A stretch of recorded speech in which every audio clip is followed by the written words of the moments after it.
Au, Masil. The moment our fellow geeks, dweebs, nerds, and other unfortunates have been fervently waiting for has finally arrived. It's time for TMI, Confessionals of the Nerd Kind.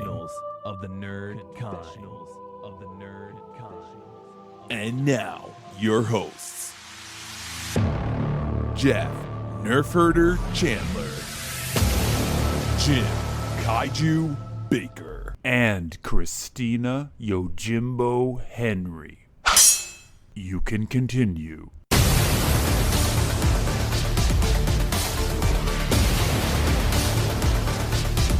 and now, let's get on with the show.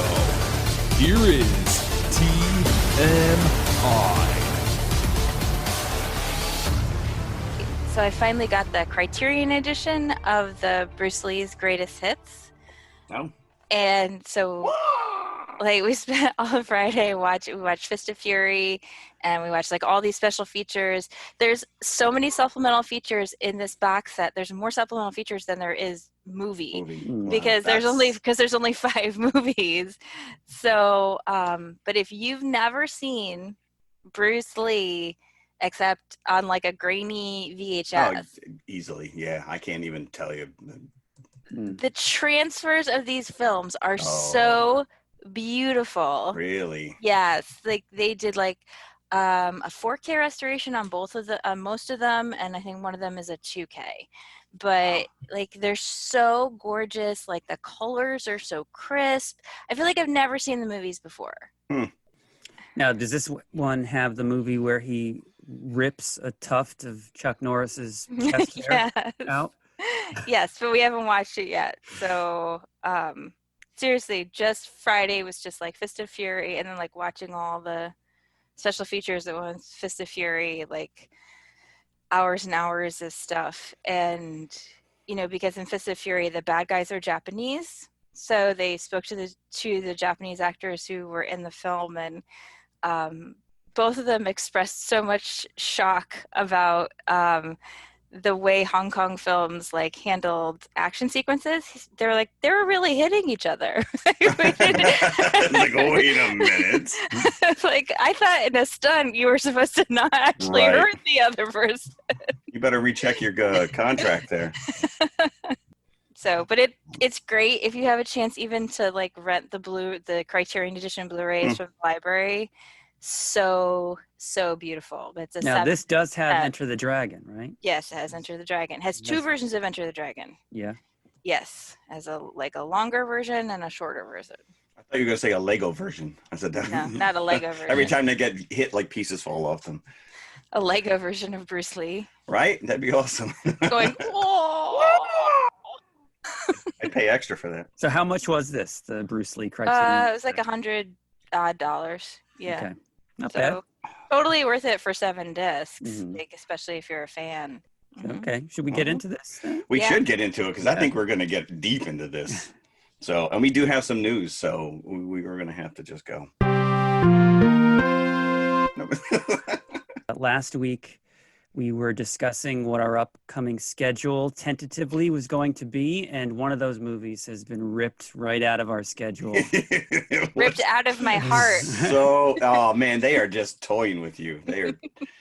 And again, because when we were in the theater and we saw all the trailers, that was the only one that said coming soon. It did not have an actual date on it. So we're talking about Wonder Woman 1984. Yeah.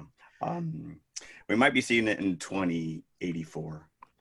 Maybe they'll release it. As of now, it's they've pushed it to Christmas 2020.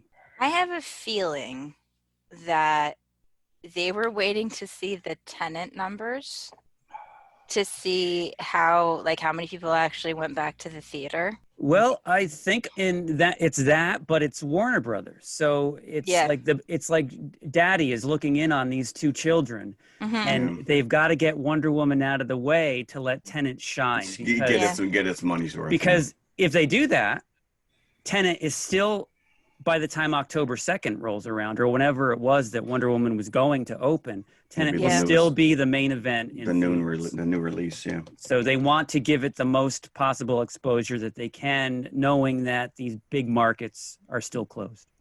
So I need to know, how was your experience? Were there a lot of people in the theater?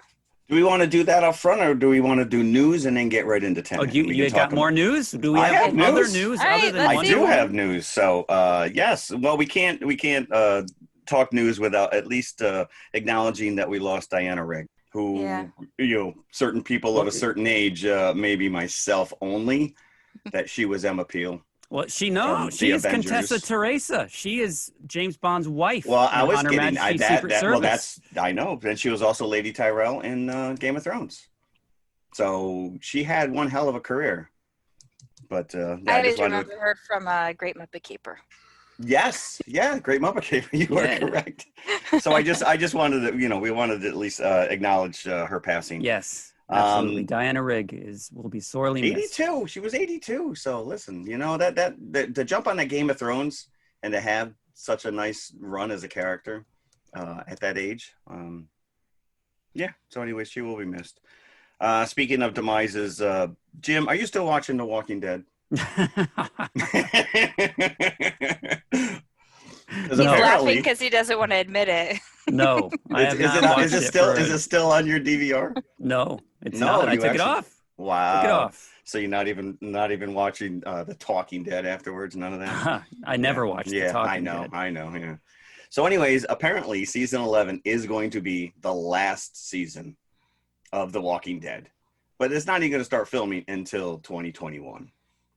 So they're laying the groundwork. You're going to get a full 24 episode season. So people are like, oh, it's run its course. Okay, fine. No, actually there's 4 spin-offs in development. So we're not going anywhere. Basically the show itself is going to come to an end, but Carol and Daryl are getting their own spin-off show. You still have Fear of the Walking Dead, which is season 6 right now, I think. They're going to do an anthology spin-off, The Walking Dead World Beyond.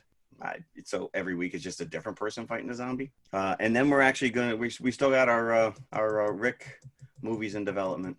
So does anybody care? I heard that those were canceled. I just heard that this week.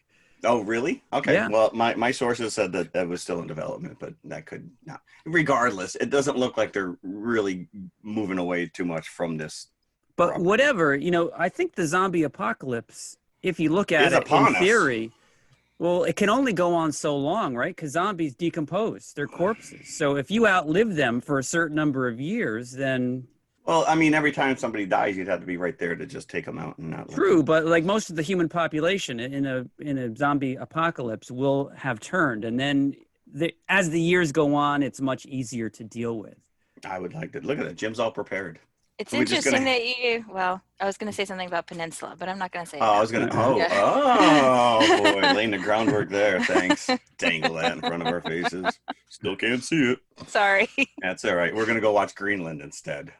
Don't worry. No comparison. Here's another news item, which is there is a RoboCop prequel in development. And it is going to focus on Dick Jones, who was Ronnie Cox. Yeah. Who's the corrupt vice president of OCP. Yeah, it seems kind of a weird. Here's the statement. It has all the cool stuff of RoboCop, but no RoboCop. That doesn't. It's like, why? Well, exactly. Why? I wish our viewers could see our faces, because all of us have that confused brow. Like, why would that happen? Right. Did you know that Neil Blomkamp was at one point involved in a direct sequel? And I'm like, this guy's like the kiss of death, because there was all that talk of the Aliens sequel that he had set up. I mean, production sketches were released and character designs, and it went nowhere. So I don't know what's going on with this guy, but he would have done a great Alien. I agree. But and probably a great RoboCop too, because he kind of a little groundwork there doing Chappie. Yes, that's true. Yeah. That's true. But yeah, you'd think that this would never get off the ground in the boardroom. Like, everybody around the table would be looking let's the same take way the that we most- just did at this guy that said, let's take this guy and make a movie Right. about him. Dick Jones. It's like, Before you're he fired. That's what I would say. We'll see where that goes. And then the only other news item I have, which is a more personal note, and it gets into our discussion of our theater going experience for Tenet, which is what we're actually talking about today, is that we got a trailer for an upcoming trailer for Dune. It was Jim and I like looked at each other again, dumbfounded, like, wait, we just saw a 45-minute trailer telling us that a trailer is coming. 45-second, not 45 Oh, I'm minutes, sorry, or I not would have been out of 45. there. It's like, I don't Apologies, have yes. time for this. But yeah, it opens up like coming September, the trailer for Dune, and then this goes on for another 2 minutes. I'm like, well, then what am I watching now? Right. It's a trailer for a trailer. And apparently that trailer has dropped since then, but it just seems kind of like silly. So that's all the news I have. So before we start, we want to warn our listeners that there are going to be spoilers. Oh, we are in spoiling this the episode. living hell out of this. Because Out we've of talked about both this way too films. long. Yeah, Oh, yeah, yeah. What is our second film, by the way? I hope you watched it. I did. Of course I Tinker did. Tailor Soldier Spy. Catch a So- tiger by the eye. So if you do not like spoilers, please pause the podcast, go see Tenet, come back when you've seen it. If you don't mind spoilers and you want to listen to this conversation, please continue. But in truth, whatever we reveal in this podcast may not have any consequence on what Because it's our own interpretation of what the hell we just saw. To be honest with you, I'm just going to sit back and let Jim explain it all. Yeah, that's not going to happen. This movie is not as complicated as it seems. No, it's not. And I don't think we Yeah. need to get in the weeds explaining it. Yeah. No. But as we were talking before we actually hit record, I have not stopped thinking about this movie since last week, to the point where I woke up the other morning and immediately started digging into some other reviews because I had a question that didn't really seem to be answered, and I couldn't kind of wrap my head around whether or not what was going on was really going on. So I think that it's there's a lot of trappings attached to the film that don't really need to be there. I think, as Christina said, the basic gist of it is pretty simple. it's the mechanics of it. It's the mechanics of it that you Yes. get lost in. Yeah. And because you even in wanna- the beginning of the movie, one of the characters says, "Don't think about it too much, just Yeah, feel." no, and that's really And it's you're kind right. of like a dictum for the audience as well. I mean, that's the whole thing. Like, one of my favorite Nolan movies is The Prestige, and that's actually a perfect analogy for this situation. Nolan is an illusionist. He's distracting you with one hand while he's doing a trick with the other hand, and that is essentially what's happening in this film. Oh, he's a sly boy. The core plot is actually super simple. It's really like an action thriller plot. It's a James Bond movie. But but it's no like, secret that Nolan loves to mess with time. yes, Everyone, Interstellar, Inception, Memento, these movies all, just play fast and loose. But he sets the groundwork and the rules of how these worlds work. Once you get through it, it's like, if I went back and rewatched it, is it going to hold up? Is what I'm seeing the first time and not realizing what I'm watching the first time actually makes sense in this world? This is a movie that you immediately want to watch again. If you like it. 100%. Like, If you I like wanted it. to go back If you into like the it, theater. yes. All right. Well, Yeah. I'm gonna show my hand right now, which I really like this, and this Yes. may be my favorite Nolan movie, because it's just like you said, it is kind of simplistic on the outside, but then you start, and we're gonna have to get in the weeds, Jim. I'm sorry. Roll up your pants, take off your shoes. We have this character, the protagonist, who is thrust into this secret facet of the government called Tenet. And basically, we've got Kenneth Branagh, this crazy... He's an oligarch. He's like an arms dealer oligarch. Yeah. So he's communicating with the future, who are supplying him with payments from the future. And what they're trying to do is stop the destruction of the earth from global warming. And they want to destroy the Earth in the past in order to save themselves in the future. That is the overriding plot. Simply, at its core, that's what's going on. On paper. Right. So the protagonist, at the beginning of the film, there's a spectacular opening where the Attack at the Opera. Agent, right, and he goes into the opera, and there's this massive op where they're trying to they end up recovering this mysterious object, and it turns out this mysterious object is very important to the outcome of the film. He gets caught by the Russians during this op. He takes a cyanide pill so that he won't give anything away, right. And then he wakes up from a coma and finds out that cyanide pill wasn't a cyanide pill. And now he's part of this organization called Tenet. And he's sent to a scientist who has been recovering these so-called inverted objects, which are like basically, they seem to come from the future. And essentially these are objects where time flows backwards. So if you've seen the trailer, you've probably seen this scene where the protagonist holds up a gun to a wall that has bullets in it, and the bullet goes backwards into the gun.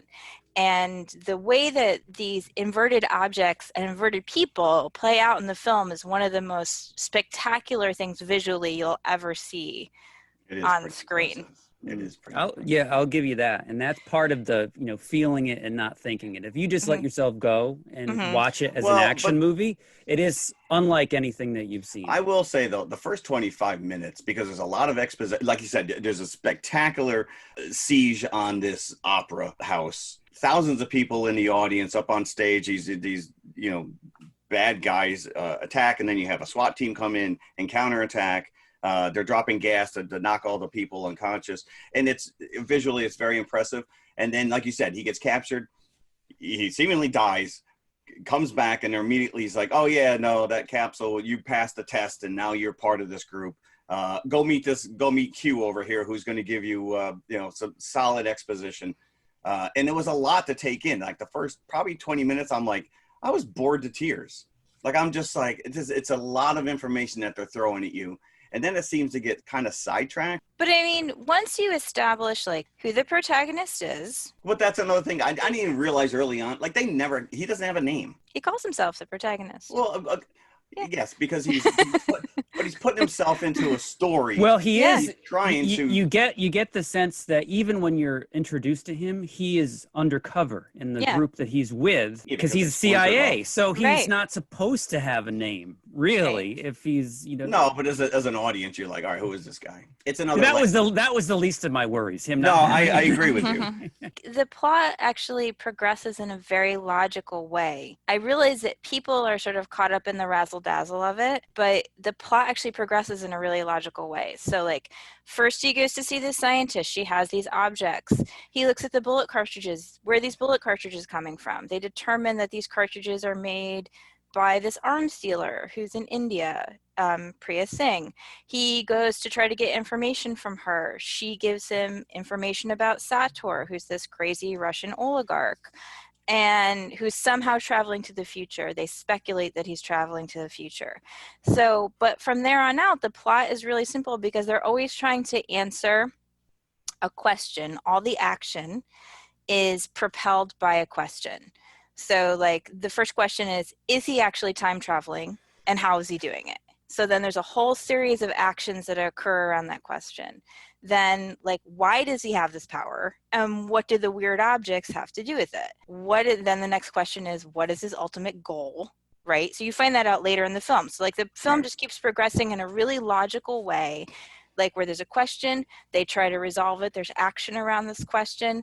And then like they progress to the next question. And then the final thing is, how can the protagonist prevent him from achieving his goal? There's a lot of structure around these basic questions. Right. And I wouldn't argue with that, because I got the gist of it as we were going through, but it's the mechanics that you get lost in. But not only that, like there's that whole scene, so he meets up with Neil, who's Robert Pattinson, and he kills it. Like you can't, like when you watch him, you're just like, all right, this guy's going to be the next freaking Batman. He was delightful. He was such a great character. And because the protagonist is kind of buttoned up, he's got a couple moments or whatever of levity, but yeah, the Pattinson character, Neil, is a much more suave. He's it's like they took James Bond and kind of split him in two. You know, you got the suited Bond and you got the Bond on the road. That's actually a good. I hadn't thought of that before, but yeah, you're right. And you know, I want to bring this up now since we're bringing up James Bond. That the setup of this movie is almost note for note The Man with the Golden Gun, because at the beginning of that movie, James Bond is chasing these magic bullets. They're not from the future. They're not inverted, but they're made of gold. And he's got to trace them back much the same way that the protagonist is doing to their origin. So he goes through Maud Adams, and then that eventually leads him to Christopher Lee, who is obsessed with gold, and he's making these golden bullets for his golden gun.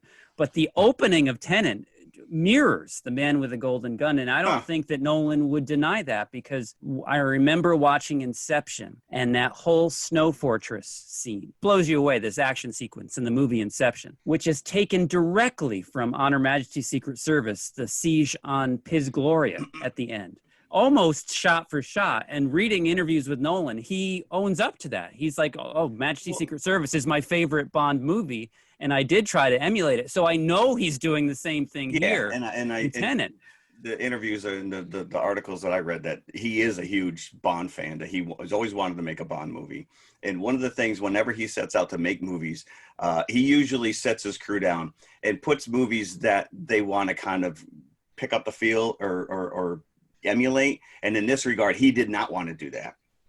He wanted to just take the raw feeling that he gets by watching a James Bond movie without encasing it in camera work or anything else. It's a love letter to James Bond, to be honest with you, wrapped in. And it's not time travel in the sense that you and I know it. Mm-hmm. You can't jump into a DeLorean and go back 2 weeks. If you need to go back in time, you go into what is referred to as a turnstile, and you basically have to relive those 2 weeks backwards. You have to exist in that timeline in reverse order, inverted. So that's where some of these questions come up, because the future is paying Sador. They're paying him in gold bars that they bury and that he digs up. Now they are going back in time, in real time, from the future to bury those gold bars. Why can't they just give them to him? Here you go, Bob.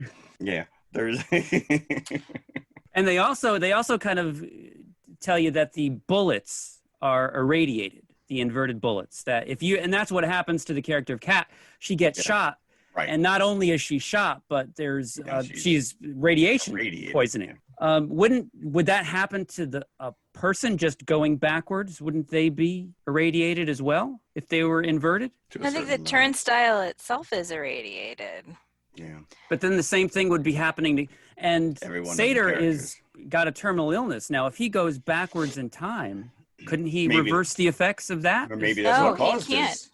He can't, because it's definitely implied, like when he was a kid, he did like clean up in the nuclear site, right? Yeah. Like when he was really young. Russia, yep. And now he has pancreatic cancer because of that experience, because he was irradiated when he was young. I think it's undoable, and the fact that the people from the future chose him because it was easy for them to deliver their quote unquote message to him because of the chaos during the fall of the Soviet Union. But I also got the impression that he was one of the first to discover one of these MacGuffins, which we know the algorithm, whatever. There's 9 pieces that are like hidden around the world, being sent back in time so they can be assembled and blow up the past. Mm-hmm. And he just even that doesn't make sense. It's like, oh, let's save our future by killing our past. So you don't know whether or not that if something that's happening in the past will affect this future. They're taking a gamble that they're going to save themselves by destroying the past Earth. I got the impression it's all big one circle. I did not think that their intention was that to have him blow up the past. I did not think that was their intention. I think that was his intention. See, that's where then why send these things back? Because it all ties into the explosion. Right, that's his plan to blow everything up. Because he's going to die. So it's sort of like what he says to Kat. Like, if I can't have you, no one can. No one can. If I can't have the world because I'm dying, then no one can have the world. But I got the impression that they were doing this to save themselves because they actually used that grandfather paradox, right? Paradox, yeah. Yes, they were doing it to save themselves, but I don't think their intention was to have him blow everything up. But so how would they have saved themselves? Probably they thought he would use the information from the future in a more productive way. Apparently, they chose the wrong guy. It's like they should have gone to Al Gore then. Right. No, not him. and you know, I mean, Christina, you laid it out pretty succinct as far as structure. But like, there's this whole side story where the protagonist and Neil are tracking down this fake art to get close to Kat because Kat is close to Sator. I loved this aspect of it. I loved that subplot. But it kind of like went nowhere because no matter what they did, it didn't affect the outcome because it turned into like a heist because he wants to clear her name, right? Because he's developing feelings for her. And that's another weird thing, which is, and we'll get into this at the end of this whole discussion because there are some fan theories out there about why they were so fixated on saving Kat, because she really was just a means for him to get close to Sator, and that was it. And yet now, time and again, they're taking her back through to save her because she was shot, and there's all this other stuff going on. You know, you mentioned a heist, and it is probably, you know, not only the heist of the quote unquote plutonium, but just getting into the art house, which was in the airport, and that airport sequence is just mind-boggling. It is. And you know, every friggin' piece of that is practical. They used a real-world jet, crashed it into a building, running over dozens of cars. It is a spectacle. And then you start bringing in the time inversion, reverse visuals, and your mind is blown. Because once again, we have a hallway fight between our protagonist and Neil, and we got two armed guards in complete SWAT gear coming through the turnstiles, and they're both fighting with this guy. Right, but you don't know this at the time that you're watching it at the first fight, and then it's revealed to you a little bit later on. Yeah, but I think you and I both agreed that the minute you see Neil pull the guy's helmet off and then kind of back off, and when protagonist says, "What happens to the other guy?" and he says, "I dealt with him," you knew something was, you know, like, oh, it was him. The interesting thing, though, you were talking about how, like, with the heist, with the art, like, it doesn't go anywhere, right? And that's because Sator is actually using his knowledge of the future against them, and you see him do that in the heist scene with the supposed plutonium, where it's actually the object, where he goes into, you know, his turnstile, like, to gather information about what's happening now, and then he goes through the turnstile and goes back and, like, you know, addresses it or deals right with it. And he intercepts the object. So actually what it is that he's always using his knowledge of time travel and his, you know, his setup, which he has this turnstile, against them. So every time they try to do something, he's already thwarted them in the past. Which you just... And the whole painting thing, he needs to have that over Kat's head in order for her arc to work, because she's still under his control at the end when she comes back to kill him. It's a device in itself in order for her character to make that arc to the end of the movie. But if you're from the future and it didn't work out, couldn't you just send more people? Like you? Yeah, that's always the ad infinite. In any options. Time travel movie, just do it again. Yeah, and do again, it over again. And I don't even want to say it's time travel because it's time inversion. Yeah. You know, they're not jumping 20 years into the future. They're not jumping, 2 weeks in the past. They had to hide in a friggin' storage container for that amount of time until that moment caught up with them. And the interesting thing about the inversion aspect is when you're inverted, to you, you're not moving backwards. It seems to be happening in real time, but to somebody that's in the current timeline, you're moving backwards. Yeah. And so they try to, because when you first see the masked men in the beginning, in the whole art heist scene, he's got a gas mask on because your lungs are inverted, so you have to breathe a special oxygen. Right. Yeah. But I'm assuming that the rest of your body is inverted as well, so your blood flow and everything else. So would be backwards. Everything would be backwards. That would most likely be catastrophic, not just the lungs, but your whole nervous system going. And it does. They do set the rules that you can't interact with you, so you can't touch yourself skin to skin. I mean, the protagonist does fight himself, and it's a beautiful choreographed And the one thing I read about Nolan is they filmed it twice. They filmed it once and then backwards. And these guys had to learn how to talk backwards and walk backwards. It's not like they just filmed it and then reversed. Like these guys were really playing out some of these scenes, walking backwards and talking backwards, which is just insane. Like that's method acting to the nth degree. And now, then you take in Branagh, who's just, chewing up the scenery in this Russian accent, excuse my French. And I loved. Like, it's too bad that this isn't a James Bond movie because he would kill it as a James Bond. I mean, it doesn't take away from it. I think it's a beautiful movie. Unless we didn't even talk about the soundtrack yet, which I have read great. That there a lot of people are complaining that it's too loud. That some of the dialogue is tough in the beginning because guys are in masks. Now you see why I put subtitles on whenever I watch any movie, and I was you can't do that in a movie theater. Much that I could do that because I lost, especially in the first 20 minutes, a lot of the dialogue because it was very loud and it was muddled and it seemed like the dialogue was deep in the mix, in the sound mix. Yeah, and make it out. One of the things I did read, which was obviously this was still in post-production when COVID hit, and they had to do a lot of this outside of the studio. Guys working on their computers at home. So the mix. People are complaining about the mix, exactly what Jim just brought up, but I loved it. I thought the soundtrack was, there are points, especially during the car chase scenes, where it just kicks in and it just becomes a character of itself. You get this, and it's just like, maybe it's just because I haven't been to the theater. We sat through New Mutants, which is a very quiet movie. And then you get this, which is just a crazed action sequence. I'm getting goosebumps. But this is why the theater experience is so important. Because if you saw this for the first time on TV, you would not have that feeling. Like if you saw it for the first time on your television, no matter how big your television is, no matter how good of a surround sound you have, it's not the same as seeing it in the theater. And this is why I said, like, Christopher Nolan would have held this movie in a vault for 5 years if he had to make sure that people saw it on a big screen. The way he filmed it, first. Yeah. And that, go back to that truck heist, which was pretty well orchestrated, but I don't know. Doc Brown had an easier time getting plutonium than these guys did.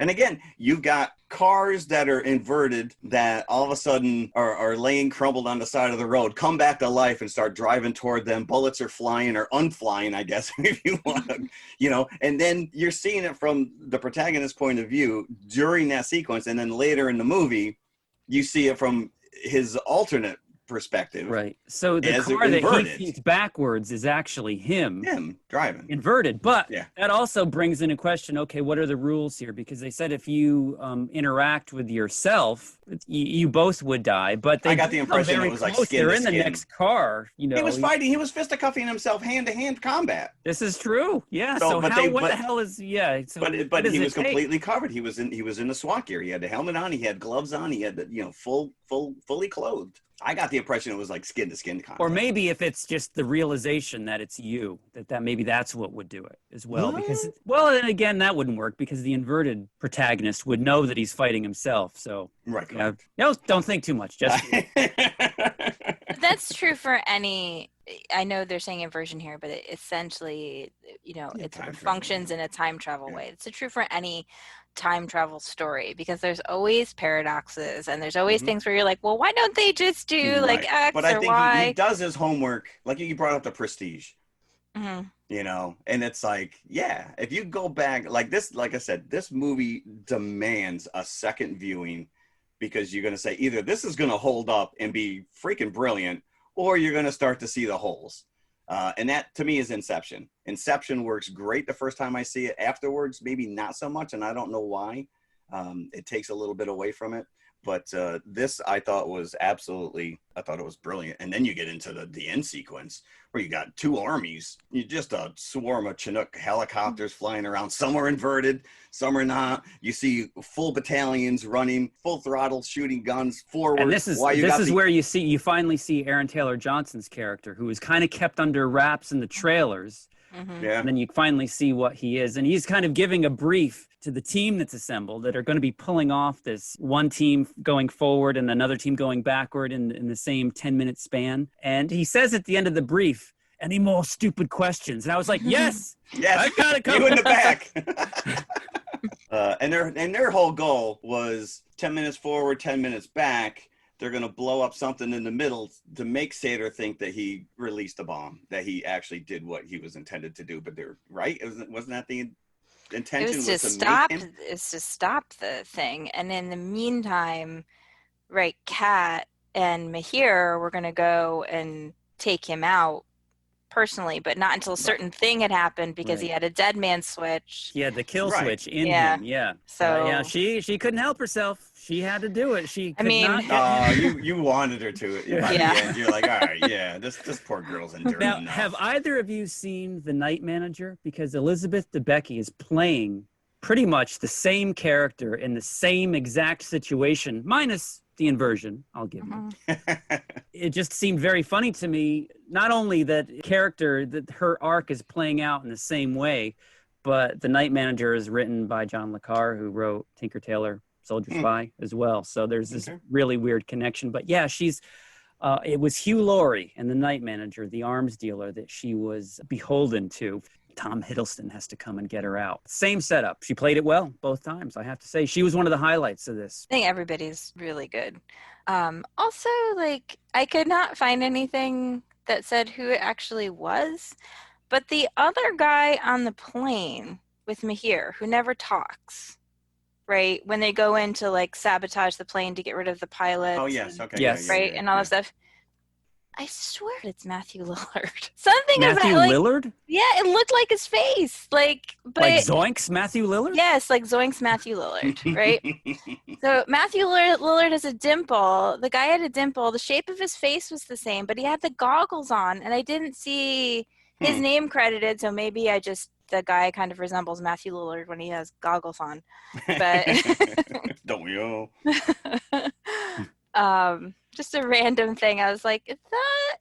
But the character never spoke, so you don't know what his name is. Right. So I couldn't say, definitively, like, this was that person. Right. Again, I had already said this, but one of my favorite sequences was the art hanger sequence, where Robert Pattinson at first is posing as an art dealer to kind of figure out what the security system is. Right. So he's walking through, the guy's taking him on a tour, and he's like, well, what happens if there's a fire where, the water would destroy all these paintings? Like, oh, there's no water. The oxygen gets sucked out of the room, and you've got, I think, 10 seconds to get out before you suffocate yourself. A little bit later, when they're actually doing the heist, and then the oxygen starts getting sucked out of the room and they have to get out, it felt like suddenly I'm back in Hannaford shopping and somebody walks too close to me. That's walking very slow, and I have to hold my breath until I get well past the wake of their person. So I related to that greatly. I love this. I thought it was great. Yep. And and like Jeff was saying earlier, where you kind of want to watch it over again, one of the reasons why I want to watch it over again is kind of the same reason why I wanted to watch Us over again at the end, is because I want to go back and watch it, like, with my eye more focused on Neil throughout the movie. Yes, yeah. Because of what's revealed at the end of the film. And I think that's such a beautiful scene when he's like, this is the end for me, but this is the beginning for you. Yeah, yeah. And you realize, because early on, the protagonist does ask him, he goes, who hired you? Yeah. And he kind of is coy about it, and you're like, oh, apparently you hire him in the future, and now they're but the relationship between the two of them is great. I do have a question about Neil, though, because he initially, when they're doing the ground assault on this, we've got the two battalions, the blue are real time, the red banded guys are inverted. And yet somehow Neil ends up saving the day, but the protagonist actually says to him point blank, how did you? You see him go through the turnstile. Oh, he did. Maybe I missed that, because there's a lot going on there. Because I'm like, all right, how did he? Because he goes, I switched, or I went. Yeah.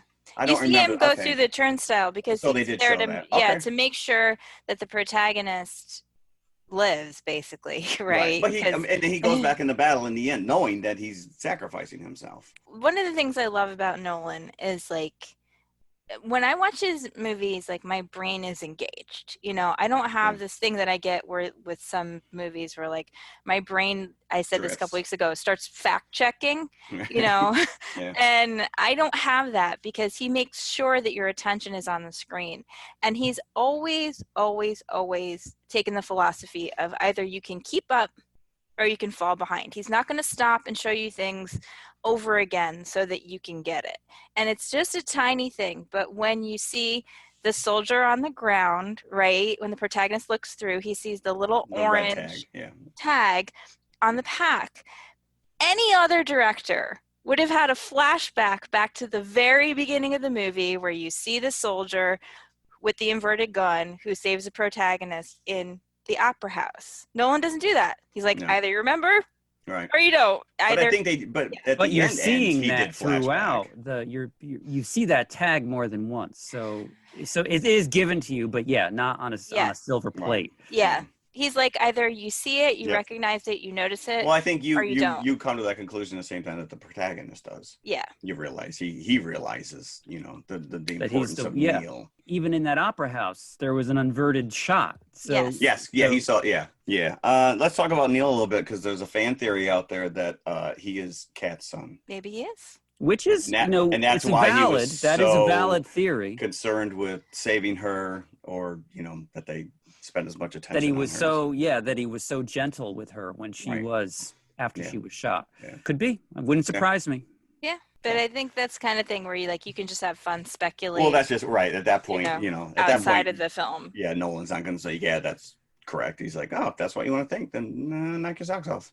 So, as we all know, and as we alluded to before, this has been delayed quite often because Nolan stuck to his guns and he wanted this on the big screen. Obviously, we all had to see this out in the theater in order to bring you this review. And Christina saw it in her beloved music box. Mm-hmm. And Jeff and I, again, had to cross state lines to Danbury. We did.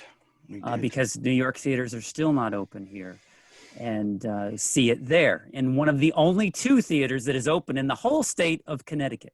The whole tri-state area. The whole tri-state area. So you'd think that this thing would have lines around the block waiting to get in. Comparing it to New Mutants, if you listen to that episode, wasn't a lot of people in the New Mutants with us. 37. Jeff, you counted 37. We had 37. 37. Give or take, yeah. Same setup. When we pulled in, this was a 2:45 showing on Labor Day. Parking lot was pretty much empty. There was maybe 5 other cars there when we got there. And we saw the first showing of the day, 2:45. And there were less people in this theater than there were for New Mutants. Yeah, about 10. We had about 10 people in our theater. And part of that could be Labor Day weekend. Apparently, yeah, I know. Labor Day weekend is not a good time for movies, which seems weird to me. But people are getting last-minute picnics But it's very hard to predict, especially this Labor Day, because you know you would think that most people would not want to travel in the middle of a pandemic. Mm-hmm. But the populace has surprised me a great many times this year. So, but I was very surprised that there weren't more people in the theater, regardless of the fact that it was Labor Day. Were there a lot of showings? Yeah, there were. Not really, because you'd think that normally showings would start at 10 a.m. And that theater doesn't open until like 2 o'clock. Theater, the first showing was at 2:45. Normally, if they had a 10:15 showing or a 10 a.m., that's the one that I would go to. Right, yeah. So interesting, because here, I mean, obviously I only have the music box to judge by because that's where I went to see the film, and I'm a member, so I get their emails. But they have been doing 4 showings a day, and most of those showings have been sold out. So, you know, it's completely different. But you're also in a metropolis. You're within walking distance to your theater. Mm-hmm. And I'm sure there are a lot of people who are members to that theater are within walking distance. You know, Jim and I drove 45 minutes to get there. Right. You know, are people jumping in the vehicle with their families and, you know, driving over the borders? Most of the reviews that I was digging through strongly encourage people to not go to the theater. Listen, all we can do is tell you our experience. I'm not going to tell you. You know, if Yeah. you really want to see this movie, then go. I If mean, you're going to again, go, observe the protocols. Wear your mask. Yeah. Stay away from people. Keep your mask on during the movie unless you're eating or drinking. You know, what you should be doing anyway. Yeah, but I mean, I had plenty of space around me. I never felt like I was being encroached upon. Yeah. We had a good experience. Can anyone, do we know beyond, because the whole thing, I'm like, all right, what the hell does Tenet mean beyond it being a palindrome? So it's the same word frontwards and backwards. So he is playing a little bit with time travel there. It means just the name. It means a deeply held principle.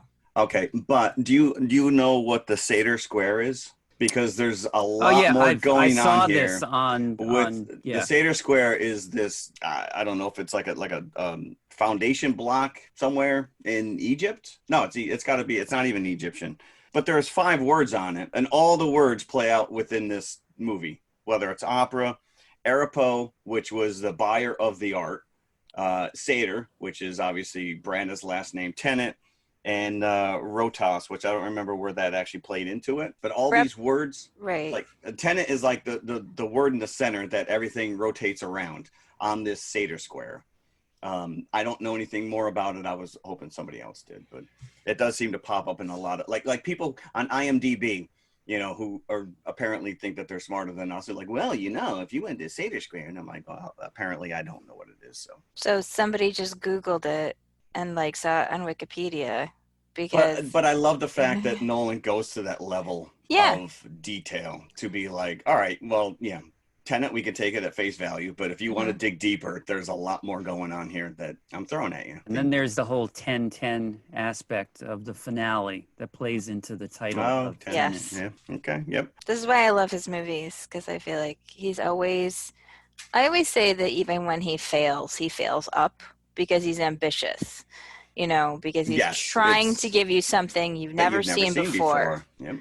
You know, and like I feel like he deserves credit for that. For some reason, it's become really fashionable to bash Nolan, which I don't get. But is that just because he's talking up and you're like, well, I'm not. I don't know. Yeah, that's a weird thing. All right, are we ready to give this thing buckets? Yeah, I think we are. Yeah, I think so. All right. I'll go first. 4.25. And it may go higher if I see it the second time. I'm giving this 4.5.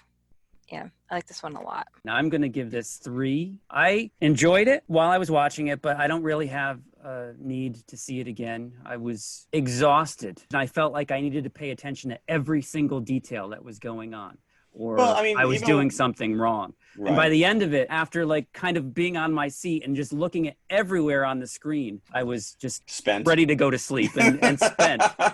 And I don't know if I need to see it again, to be honest with you. I don't know if I need to know what was going on. Because we talked about the fact that early on when we first met the cat, and she's talking about her relationship with Seder. And as she's leaving the boat with her son, she sees what she assumes is one of his concubines diving off the side of the boat. And she's like, I felt envious of her that she was able to escape. And then at the end of the movie, you find out that is her. She's seeing herself, her future self, after she kills him, jump off the boat. So it's all one, like it's a loop. But my thought and why I jumped to do some more research was, all right, if she killed him, then how does he ever go back and I'm trying to unravel because that was his future self who came to that moment because he had already left the boat as well as she did. So there's still a version of him out there who's going to follow through on this plan and eventually going to come right back around and she's going to kill him again. Like, right? Am I wrong in this time loop? So I think you're just getting too caught up in the mechanics of the right. Time travel. But again, after a week of living with it and enjoying it as much as I do, you know. It's presented for you to dissect, so you can't help but. If that was his version of himself then she just killed anything that's going to happen in the you know, after that.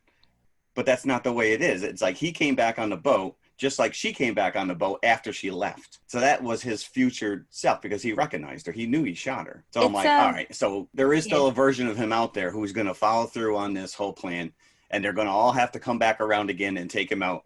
This is the kind of stuff, I guess, that keeps me up at night.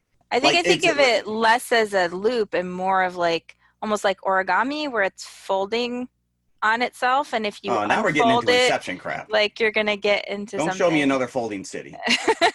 We've got too many of those already going on. We got a second movie. We got a second movie. That's fine. Sorry. But this is I don't think I've felt this engaged with a movie in quite some time. I mean, we review movies every week on here.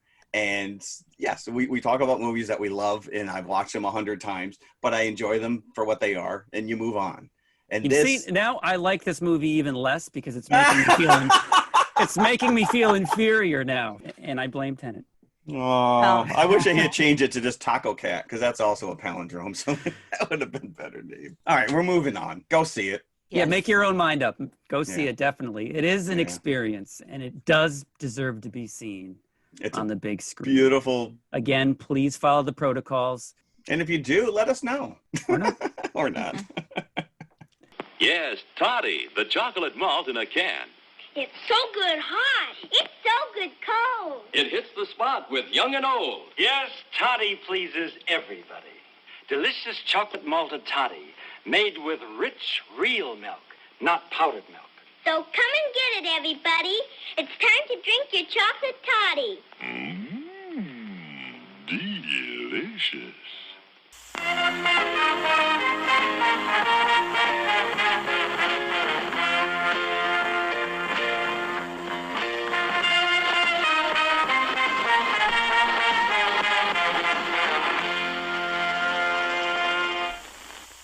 All right, so we are back with Tinker Tailor Soldier Spy. And as we had mentioned before, this is based on a John le Carre novel from early 70s, I think 74, the novel came out.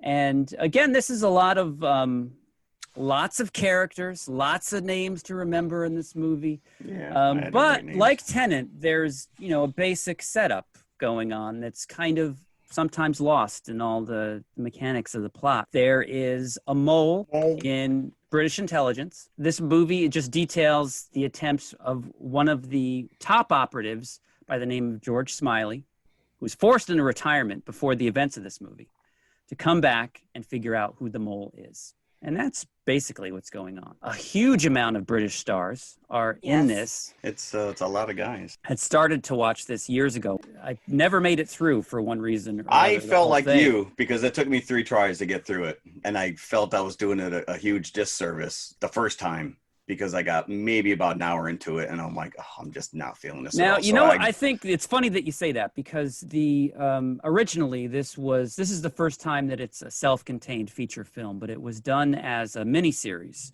for British TV. 79, I think. Sir Alec Guinness. Sir Alec Guinness. Yes. And I think I have not seen that, but it would probably play better in that format than it would in a big screen, because it's funny is that the Netflix description of this, right before you click it on to play, you read the little blurb about it, and it says this gripping espionage thriller. Gripping isn't exactly the word that I would use. Maybe like a loose handshake of an espionage thriller. It's a very quiet. George Smiley doesn't say a word for the first half hour of this movie. And again, like I said, I truly felt I was doing it a disservice by dismissing it the first go around. And so I didn't just like jump back in an hour in, and I rewatched it from the beginning. I plopped myself down, no phone, no interruptions, no distractions. And I just watched this movie straight through. And I definitely appreciate it much better in that viewing, not getting distracted, not being caught up in the quietness of it or the non-action of a lot of what's going on early. It's so funny because you guys are talking about how like it's slow and it's not gripping. Like this is exactly my kind of movie, like 100%. There's a huge web of things that are happening. Everything is happening like at its own pace. You're supposed to be like taking all the clues and like trying to put them together. You're like the spider as taking they're the flies out of the them. webs. Yes, I love this movie. I own it. I've watched it many, many times. And I think that this is another movie that rewards you for multiple viewings. Yes, definitely. This would. Because like I said, watching the first hour and being like, oh, this is like watching paint dry. But then watching it again, and now I'm attuned and I'm paying attention in the characters. Like there's this whole scene that to me is just a complete throwaway when they pick up George and they put him in the car with Bill Hayden, who is Colin Firth. And they're driving down the road, and there's a fly in the car. It's just a random scene. There's no, a it's fly. not Hayden. It's it wasn't Hayden? It's Quillam is with them. Oh, I'm sorry. Yeah. Okay. Then now it makes even Colin less Firth. sense. Yeah. Cumberbatch, you're talking about, Yeah. right? Oh, yes. Yeah. Who I loved. I really liked him in this. But he's like trying to swat the fly away. And then George is in the back seat, and then the fly comes to him. And you just kind of see him like look at it. And then he just rolls the window down and the fly flies out. Mm-hmm. And it's literally a throwaway scene. Yes. And you're like, all right. But it's not. If you remember it, that is one of the most memorable scenes in the movie. But I thought it was Hayden. And to me, that was like, all right, well, this is, yeah. So there's layers to this thing that if you want to dig and just, because again, you know, Gary Oldman, who was nominated for an Academy Award for this, correct? Yes. Yes, and he should have won. He's amazing. He's so understated, and I know Christine is going to be all over this, which is just like there's so much going on behind his eyes. Yes. Because like there's a scene, you know, there's this boardroom scene where you're bringing in all these guys, and they basically said, yeah, George, you know what, we're going to put you on this case. And then he's walking through the office floor to floor, and every person stops to stare at him as he's walking by like he's on death row. Like this guy's being sent to his death. Right at the beginning, you mean? Yes. So correct. like, right. So like the very first opening scene, there's an operative who's sent to Hungary supposedly to get the name of the suspected mole in the circus. And he's meeting this Hungarian defector. So it's supposed to be an exchange. And we've seen that guy before, right? That guy's Mark Strong? No, well, not Mark Strong. I mean, Mark Strong was the operative, but the other guy who he was meeting up with, very unique. I don't know what his name was, or I couldn't tell you what his other credentials are, but like you see that guy, he looks like a villain in Dick Tracy. Yeah. Prune face, maybe? Yeah, flathead, something. So sorry. Jim Prito, played by Mark Strong, goes to Hungary on the orders of Control, played by John Hurt, who's the head of the circus. Can I just stop you for 1 second, which was my child was watching this with me, and when John Hurt comes on screen, they laughed out loud and said, he sounds like Winnie the Pooh. And I couldn't get it out of my head the rest of the movie. You know what? When I saw him, when he answers the door at one point early on, I think it's the first time you see him, there's a coat rack behind him. And I was so expecting to see the facehugger hanging there. Like he takes it off, puts it on. Or Hellboy in the background. Control suspects there's a mole. Nobody else believes his suspicions. They think it's crazy that there could be a mole in the intelligence service. So he talks to Prito, and it's supposed to be like a sort of a secret operation. Prito's going to go on his order to Hungary to find out what happened, to get this information from this operative. And the whole thing is a mess. Right. It's a trap, right? It's a trap. As I said, it's a setup. Yeah. Yeah. And that's because the mole has discovered the information and passed it on to his Russian overlords.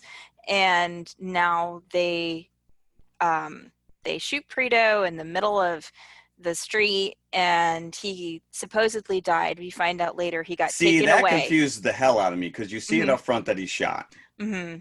Okay, and then later you see him, because this movie does play fast and loose with flashbacks. Yeah. Yes, it does. And it's left up to you to decide what I'm seeing, what's really going on now. Because there's this whole side story going on with Prito living in this trailer, and he befriends this kid. And the kid's He's a teacher. The kid's name is Bill. And I'm like, is this supposed to be Bill Hayden, like younger? Because Mark Strong does not look any younger. It was a very confusing but it's very story apropos that this was teamed up on this show with Tenet, because again, even though they don't have much in common in terms of plot, but the movies kind of play out like you're dropped into it. So again, if you watch this again, then you have more of an insight as to, okay, this means that and this means that, and you understand the flashbacks a little bit. We flash back to a Christmas party, the company Christmas party 3 times. It's so important, though. You're supposed to take something different from it every time. So just to like rewind back so people can kind of get the idea of the setup. Yeah, we're all over the place forward. on this. I apologize. So, but we're going to invert first thing ourselves. that happens is this big screw up in Hungary where the operative gets taken away. Then it's jumps forward to months later, where there's been a power struggle inside the circus, and Alaline and his gang, as Control calls them, Alaline played by Toby Jones. Toby Jones, who is forever known as Arnim Zola from now on. And has sort of managed to have Control pushed out, and using this Hungarian, I keep wanting to say cluster F, debacle, as an excuse. And George Smiley, who's basically Control's right-hand man, is pushed out as well, because he's too closely associated with Control. Right. Even though Smiley had nothing to do with the operation. Yeah. So it's very key, though, I think, that Control doesn't try to defend Smiley or keep him in the organization, because you can see that already. You find out some information later on from other higher ranked people in the British government that Control wanted Smiley outside of the circus. He wanted him in a position where he would be able to investigate the mole, and he would be above suspicion because he's not a part of the organization. So, and one of the things I love is that sort of sequence at the beginning where you see Smiley kind of going through his daily life. You know, he's like going to get new glasses, and he's like swimming in the with their glasses on. He's swimming in the river. Seriously. And he's doing all this stuff. And I love how when he comes home, you can see he's always a spy. He's got the little marker on his door so he knows if somebody tries to get in, right? He's been retired now for like 10 months, but he never stops being a spy. But it's like Jeff said, he talks so little and he conveys so much with his eyes. So ultimately, the plot revolves not around the mole per se, but this Operation Witchcraft. Yeah. And Operation Witchcraft is this thing where Percy, Alaline, and his gang, which is also his boys, Bland, played by Kieran Hines, and Esther House, and maybe Hayden. Hayden always seems like he's neutral in those kind of board meetings in the baffled room. You know, he's not really taking a side. But Hayden's sort of slick enough to make sure that he doesn't get swept out when Control and Smiley are taken out of the equation. And what Operation Witchcraft is, supposedly there's a Russian diplomat who's living in this house in London. It's a secret operation, and he's giving the British intelligence service all this information, about Russian intelligence. And basically, Alaline sees this as a tool to get them back in with the Americans. Everyone kind of wants to be in the Americans' pocket and have their information and work on their team. And there's a really, really great scene, again, a flashback early on when this Operation Witchcraft is first presented. And Control gives Smiley the report, and Smiley is very skeptical about this in his understated way, right? And everyone else is like, this is good information, and Alaline is smug as hell. He's like, this is the best information, like, this is guaranteed. And Control leans over and he's like, Smiley is suspicious, Percy, which is one of my favorite scenes, just because John Hurt can make such an impact with like one line. And you sort of feel his disdain for this project.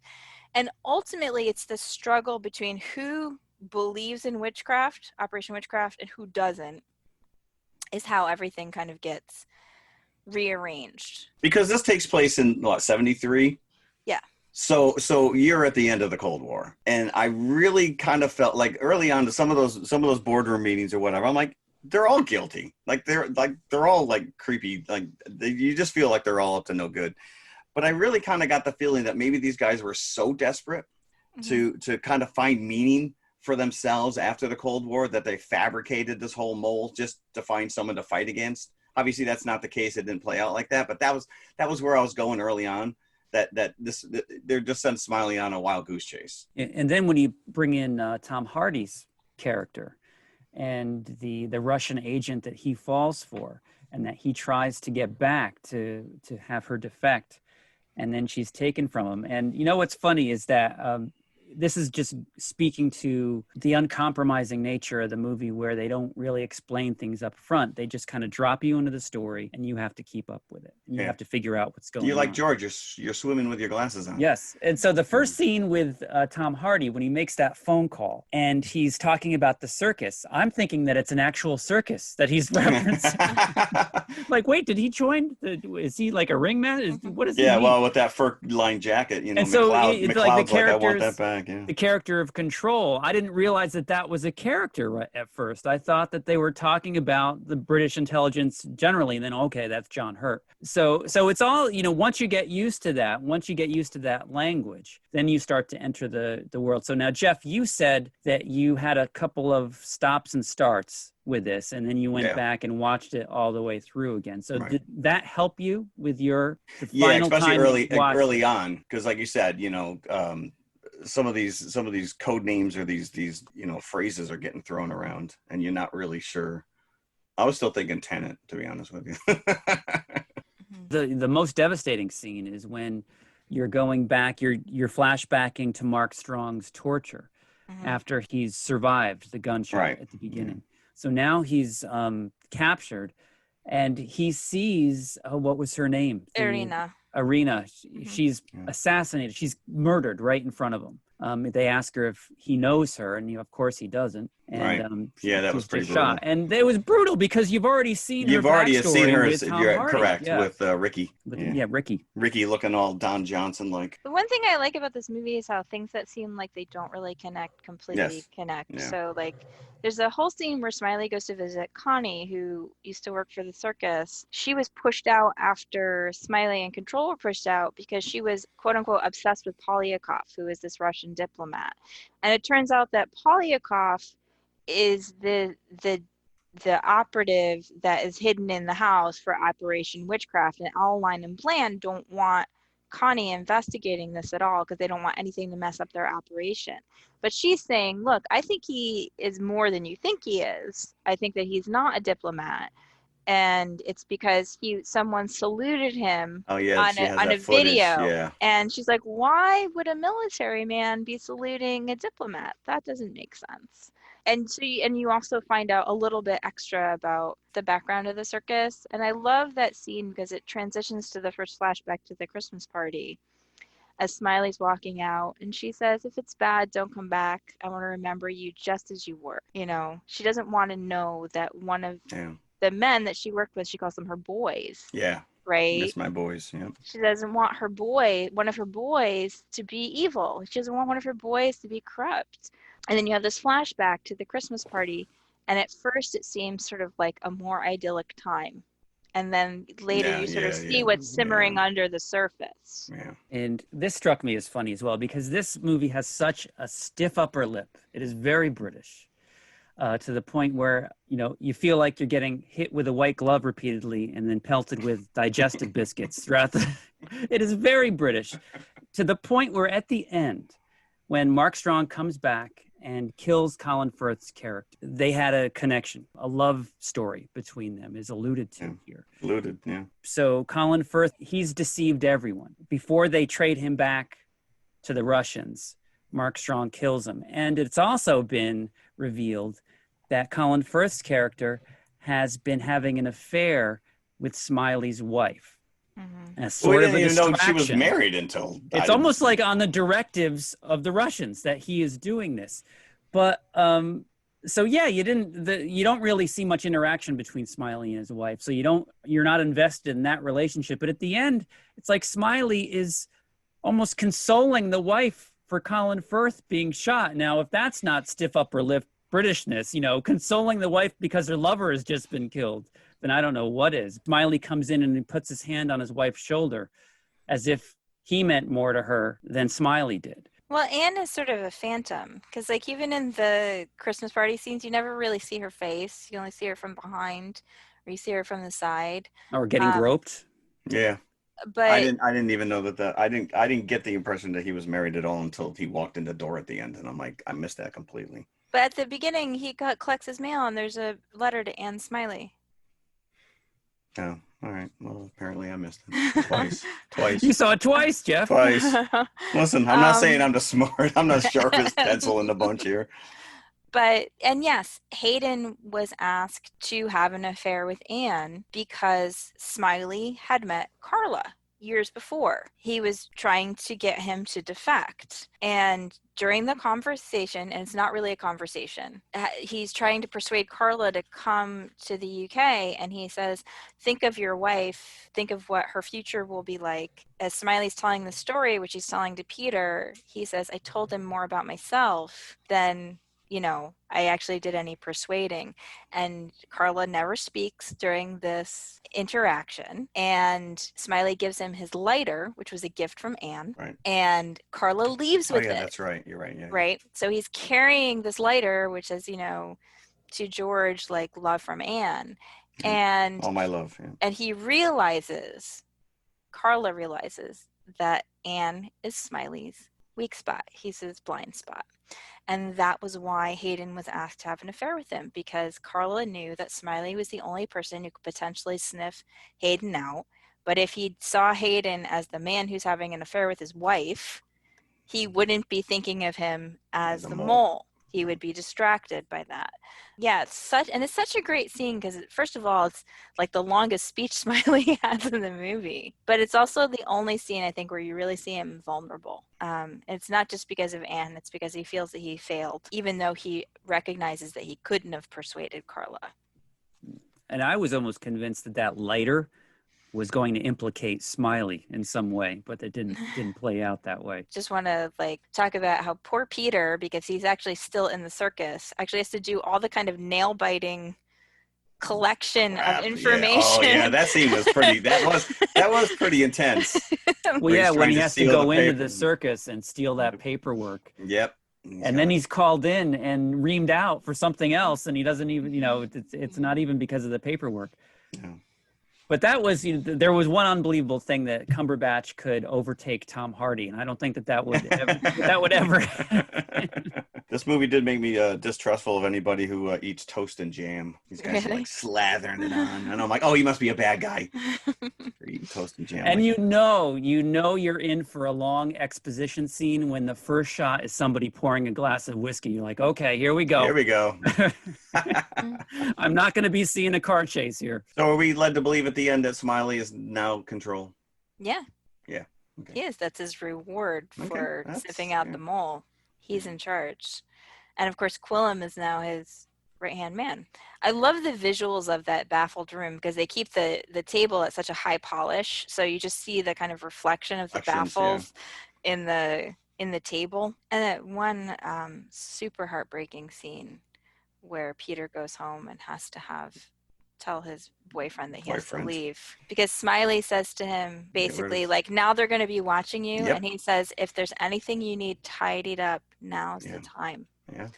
Just like a historical fact, homosexuality had only been decriminalized 6 years before that in the UK, and obviously still not widely accepted at the time. So in fact, there's always girls in the office who are flirting with him. The girl at the information desk was like, oh, what are you doing this weekend, Peter? It's such a sad scene, and he has to let his lover leave because, he's a liability. Potentially putting him in danger, because of what's going to happen. I always kind of hope that he was able to go back and salvage that relationship. Right? Sorry, dude. I had to do what I had to do.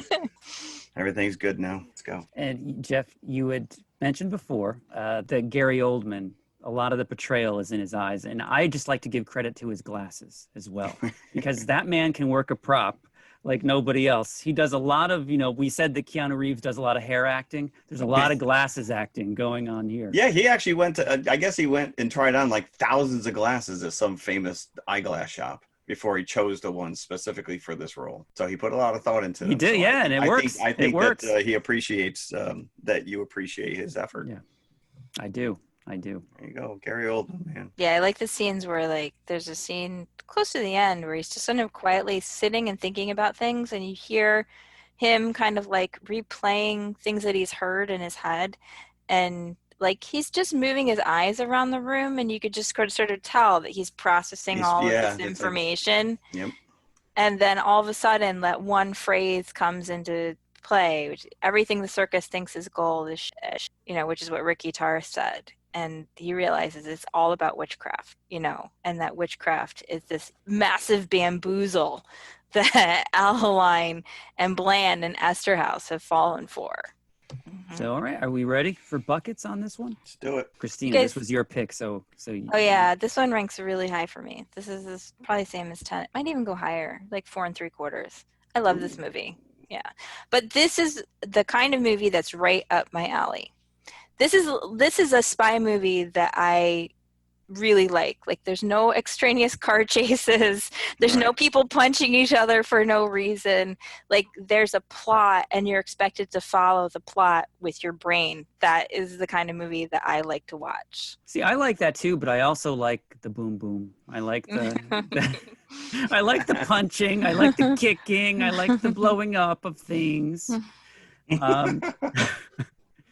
But I enjoyed it, and I'm going to give it 3 buckets. And again, 3 buckets for me. I am very, very stingy with buckets.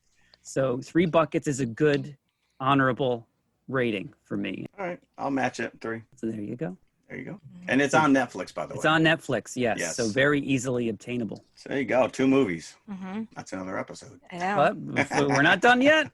We're not done There's yet. more. Confessionals. Now, this one is Christina's as well. Mm-hmm. So why don't you lead us into it? Yeah, it's just a random thing I was thinking of. Possibly because I'm a writer, I spend more time thinking about words than other people.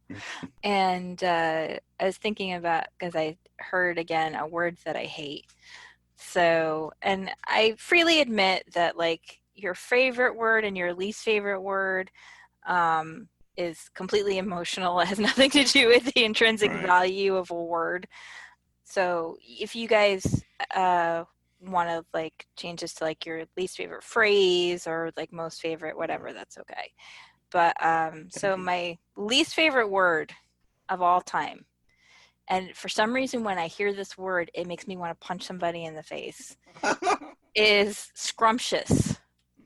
I cannot explain why, but it like triggers this deep visceral reaction. So you've never used it in any of your tomes? Not on purpose. Oh, I wouldn't even. I would never. What scrumptious. Now, does it anger you when it's used? Does it anger you more when it's used in certain ways? Like if somebody's talking about dessert or something.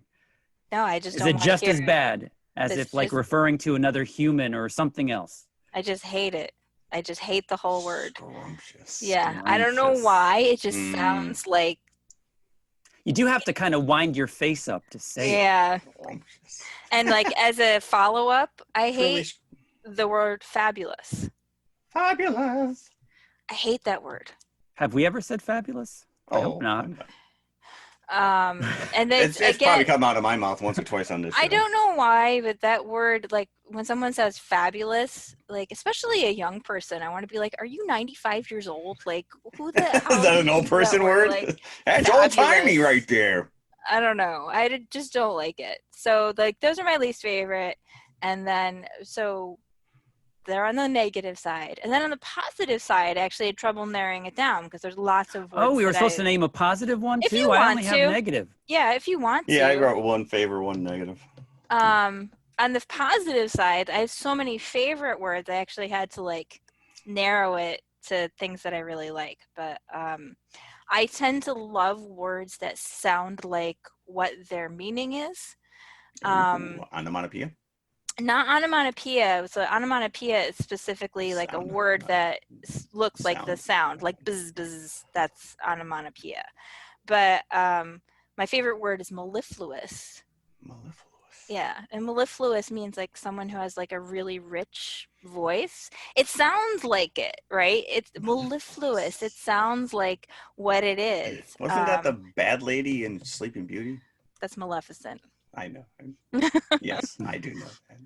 And I love the word obfuscate, another word that kind of I don't even know what that is. It sounds like what it is. So to obfuscate something is to obscure it or to cast a shadow on it, you know, to cover it up.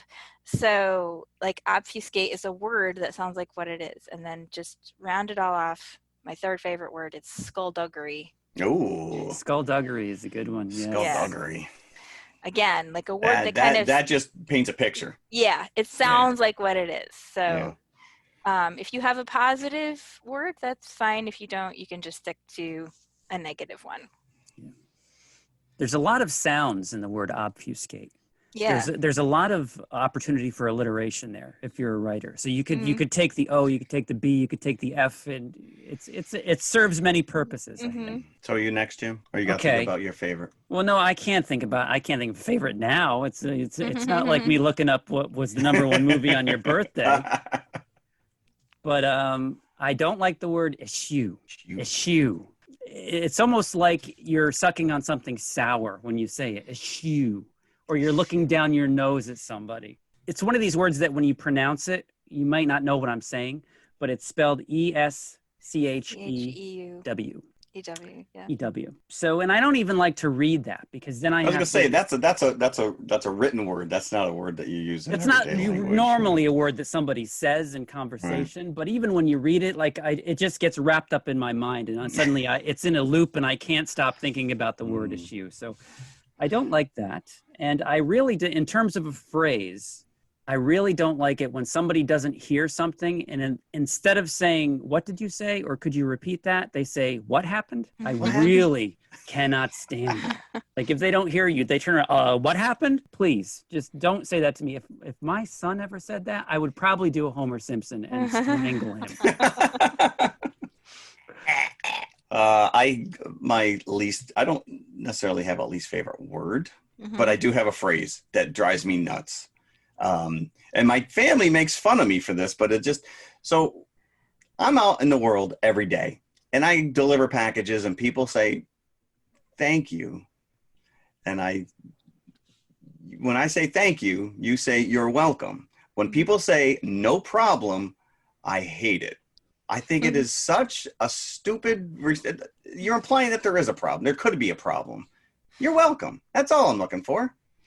So no problem for me. Just it pushes my buttons and my whole family just laughs at me. They think it's the dumbest thing to be hung up on. So I don't know. As far as favorite words, I love kumquat and titmouse are two of my favorite words. They're fun to say. If I can squeeze them into a conversation, I will. As quiet as a titmouse? Do you say that often? No, I just throw out kumquat, titmouse. I don't know. I just, quiet as a titmouse. Jim was talking earlier about a word that you eschew, because you see it written more often than you hear it. Right. And I just want to recommend for people who don't know how to pronounce words or think they know how to pronounce words that they see written. The Merriam-Webster dictionary app has an audio function on the app. So if you're one of those people who spent years thinking a word was pronounced one way. Oh, I mangle the English language on a daily basis, right? Every week on this show. But ignorance is bliss, right? You wouldn't know that you're pronouncing it the wrong way until somebody embarrassingly brings it up in conversation, and then you're forced to admit. Right. Yeah. So it's a great app actually. And I love it because it also has the history and etymology of words. And I love to see, that's cool. Yeah. Where words come from. So it's a really useful app. They come from mommy words. Yeah. So you can look up stuff and you can get their definitions and you can get their etymology and you can also hear the way they're pronounced correctly if you don't know how to pronounce them, which I think is, a good thing so that you don't embarrass yourself in front of your friends by saying the word wrong. Maybe that's a big word. Maybe I should look that up before I say anything. Yeah, and it's an app, so you can have it on your phone and you can just, reference hold on, let me stop this conversation so I can. But I have two more favorite words that I want to add. Gobbledygook is that's a good one. It's a fun one. And Maelstrom. Yeah. Which was almost the name of my studio. I ended up going with Art Gecko Studios, but I was going to go with Maelstrom Studios. A beloved ride, I should say, in Epcot Center as well. Yep, but no longer. No longer. So there we go. There you go. What the hell are we doing next week? What are we seeing Wonder Woman, that's for sure. So next week we are viewing Antebellum. That's right. Janelle Monáe. So I've found an excuse to work her into a conversation every week for like 6 weeks in a row. Checks in the mail, Janelle. Talk to her about for a half an hour. So with no need to justify myself. Breaks her off. Let's go. And along with Antebellum, we're again going into time travel territory. And we're going to be watching the 79 classic Time After Time. So excited. Malcolm McDowell, Mary Steenburgen. Yes, this is where I had my crush on Mary Steenburgen. So this is a Jack the Ripper movie. 79, huh? I was thinking it was earlier than that. This was the HBO staple. This was Lots. It was. Cool. I'm looking forward to it. So come on back next week. There you go. Yes. Well, thank you, as always, for listening. Just invert yourself and come back to us. I'm going to invert myself. Change my confessional word. All right, cool. Bye. Have a good weekend, kids. Bye. Hello, everybody. If you liked the podcast you just heard, then please follow TMI on all of our social media outlets. First and foremost, email us at tmipodcast2018@gmail.com. That is tmipodcast2018@gmail.com. And you can follow us on Twitter at TMI_podcast2018. Stop over, say hi, give us a compliment. We'd love to hear from you. Awesome. Make sure you follow us on Instagram as well, which is also TMI_podcast2018. And of course, we are on Facebook, facebook.com/TMI Podcast 2018. And it should be noted, we also have a community page, so join the forum. And if you like to watch YouTube, you can see us at TMI Podcast 2018, all one word. Look for the popcorn bucket. Popcorn bucket. Or you could just go to our website, which has every link there, TMIConfessionalspodcast.com. And we'll see you at the concession stand. We'll save some popcorn for you. Going, oh!